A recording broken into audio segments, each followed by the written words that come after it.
કોઈ લેવડ દેવડ કે પૈસા લેવા કે એવું કોઈ કામકાજ અહીંયા થતું નથી.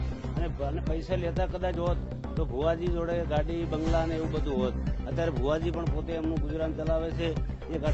ખોટા ધૂણતા નથી તો પણ આવી જાય ને. હમે ખોટા ધૂણતા હોય તો હમે આવી જાય. જય પંડ્યા અત્યારે બનાસકાંઠામાં આવે ભુવા ધૂણે અને હમે આવે ભુવા હમે આવી જાય. આજે ધૂણવાનો છું. તો મદ્રેસાઓમાં જે પૂજાઓ કરે છે એમને તો સરકાર પગાર આલે છે.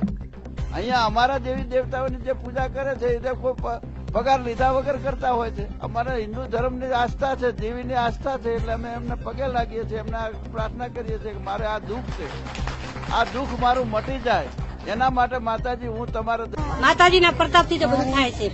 અચ્છા માતા ભુવાજી એક તો અપાહિત છે. વર્ષોથી પોતાને માતા ઉપર શ્રદ્ધા હતી ને માતાજીના આશીર્વાદથી એમના લગ્ન પણ થયા. અને તમે જોતા હશો કે અમે આટલા વર્ષોથી જુઓ છે પણ ભુવાજીની સાદગાઈ છે. મંદિરે પૂજા કરે છે, પોતે આસ્થા રાખે છે, પોતે કોઈના પૈસો લેતા નથી. હું પણ દર વર્ષે 1-2 વખત તો દર્શન કરવા આવું જ છું. અને માતાજીની શ્રદ્ધાથી જેને કોઈને હાજુ થાય તો પોતાને કોઈ મોદગી હોય કે બીજું હોય કે કોઈ ઘરનું હોય કે એવા કામો માતાજીની શ્રદ્ધા રાખીને લોકો આવે એમને ભુવાજી કહેતા હોય છે કે માતાજી તમારે સારું કરશે ને માતાજીને સારું કરે તો કૂતરાને રોટલા નોખજો કે આવું કઈ કહે છે. પણ પૈસાની માગણી કરતા કોઈ જોડો હજી કોઈ પ્રશ્ન આવ્યો નથી. જે જાથાવાળાએ જે કર્યું છે એ ખરેખર નિંદનીય છે. એમણે ખોટું કર્યું છે. આવા ભુવાજીને એમના ઉપર ખોટા કેસ કરવાનું જે કાળવતરું કર્યું છે એ ખોટું છે. અને કદાચ એવું હોય કે છે કે હમણાં ભુવાજીએ કીધું કે 8 તમારા ઉપર અરજીઓ છે તો 8 અરજીઓ હોય તો અરજીઓની નકલો પણ એમને આપવી જોઈએ અને પોલીસ સ્ટેશને નકલો રજૂ કરવી જોઈએ. પણ જે પણ કાર્યવાહી કરી છે ખોટી છે. તમે જોતા હશો તો મદ્રેસાઓમાં જે પૂજાઓ કરે છે એમને તો સરકાર પગાર આલે છે.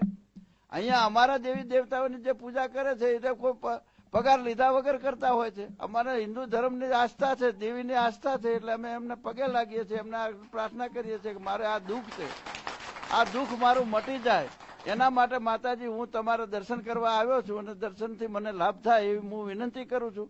2 રવિવાર કે 3 રવિવાર હું દર્શન કરવા આવીશ આવું પણ લોકો કહેતા હોય છે. એટલે એ રીતે માતાજીની આસ્થાથી એમના દુઃખો મટતા હોય, એમની શ્રદ્ધાથી એમના કામો થતા હોય છે.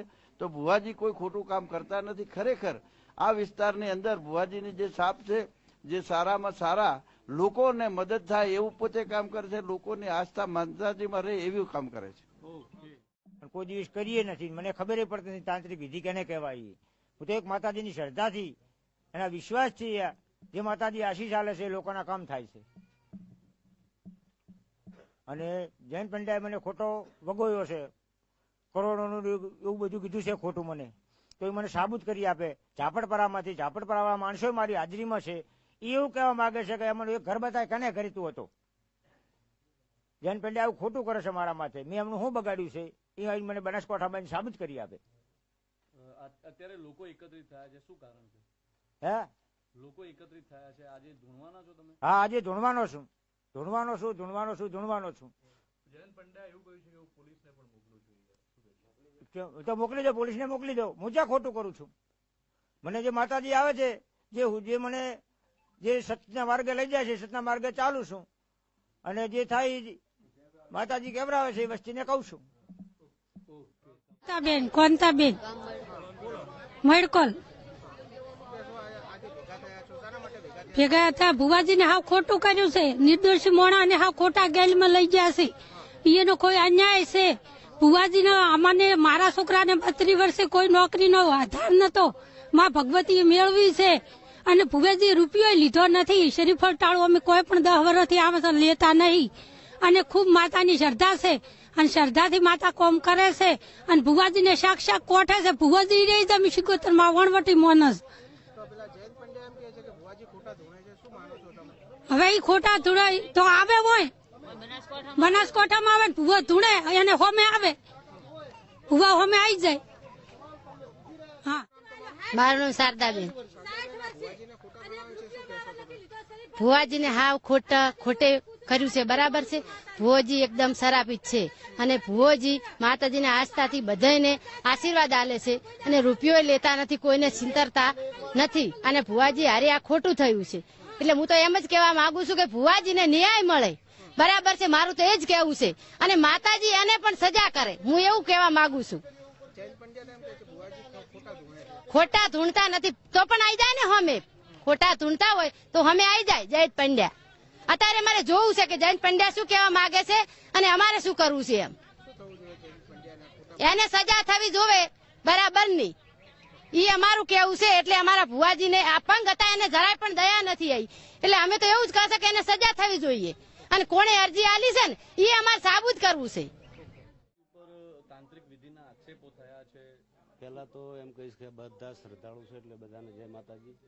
અહીંયા કોઈ એવું કાર્ય થતું નથી. ભુવાજી કાર્ય એવું કાર્ય કરતા નથી. ભુવાજી અહીંયા 200-300 ઘરની વચ્ચે રહે છે. લોકો બધા એમને બચપનથી જાણે છે અને એ એમની 20 વર્ષની ઉંમરથી માતાજીના ભુવાજી છે. એ અત્યારે એમને 30-50 વર્ષની એમની ઉંમર થઈ છે. આવી કોઈ ઘટના એવું પૈસા લેતા હોય કે એવું કંઈ છે નહીં. આ મંદિરનો ખર્ચ એ અમારો પરિવાર છે ને, અમે આખો અમારો સુથાર પરિવાર આ મંદિરની પણ દીવા કે જ્યોત કે અમે કોઈનો એમાં પણ પૈસો લેતા નથી. શ્રદ્ધાળુઓ અહીંયા આવે છે, એમની શ્રદ્ધા છે તો ભુવાજી જોડે એમનું કદાચ કામ થતું હોય, લોકો આવતા હોય, બરોબર છે, તો એમનું થાય છે કામ અને શ્રદ્ધાથી આવે છે. અહીંયા કોઈ લેવડ દેવડ કે પૈસા લેવા કે એવું કોઈ કામકાજ અહીંયા થતું નથી. અને પૈસા લેતા કદાચ હોત તો ભુવાજી જોડે ગાડી બંગલા ને એવું બધું હોત. અત્યારે ભુવાજી પણ પોતે એમનું ગુજરાન ચલાવે છે. એક આ 2-વ્હીલર 3-વ્હીલર ગાડી છે એમની, પોતે એક તો વિકલાંગ છે અને એ પણ વર્ષોથી એકનું એક સાધન એમની જોડે છે. એવું કોઈ જગ્યાએ તમે આટલા એરિયામાં આજુબાજુ પૂછીને ફરી શકો છો. જેટલા શ્રદ્ધાળુઓ આવે એમને પણ તમે પૂછી શકો છો કે આવી કોઈ ઘટના બની હોય, બરોબર છે. જયંત પંડ્યાએ જે કર્યું, આ તાંત્રિક એવું કરતા હોય, ખોટું હોય તો કાયદા કાનૂનનો આપણે એવો કોઈ વિરોધ કરતા નથી. પોલીસનું કાર્ય કરી શકે છે, એ એમનો સંસ્થા છે તો એ કાર્ય કરી શકે છે. પણ આ ભુવા જેવા તાંત્રિક એવી વિધિઓ કોઈ છે નહીં.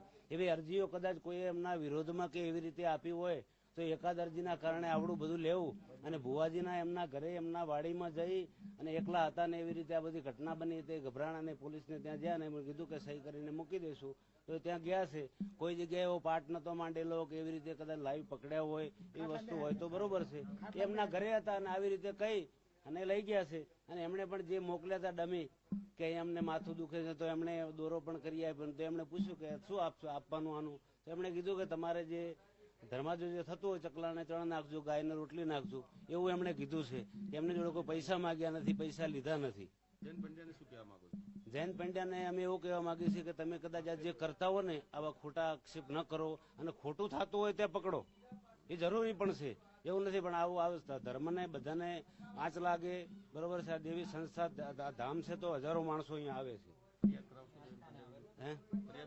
એ હવે આ બધા જે રીતના વિચાર કરે, બરોબર છે, એ રીતના થઈ શકશે. હા, મારું નામ પ્રકાશભાઈ સુથાર.